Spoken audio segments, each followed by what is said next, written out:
ପିଲାମାନେ କେମିତି ଅଛ? ଆଶା କରେ ତୁମେ ସବୁ ଭଲରେ ଥିବ।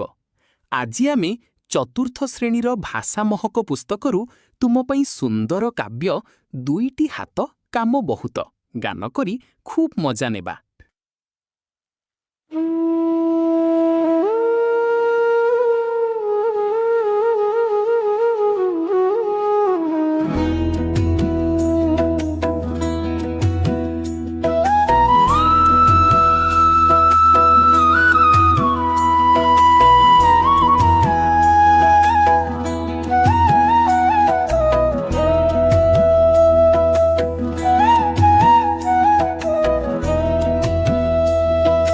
आसु जानिबा हातर काम केते जे उपकारी पाठ पढ़िबा खाद्य खाइबा भात को तरकारी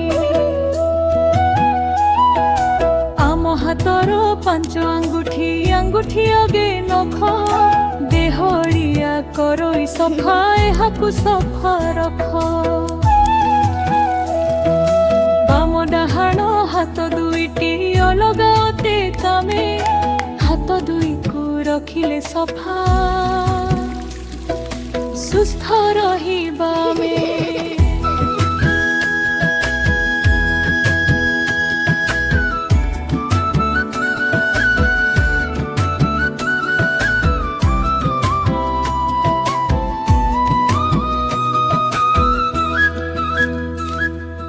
दुई हाथरे लगाऊ गछ बजाऊ आमी तारी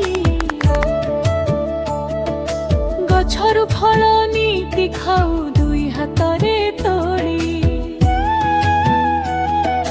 मुंडिया मारू गुरुजनकु दुई आंठू को माड़ी सकाळ संजे प्रार्थना करू दुई हाथ को जोड़ी।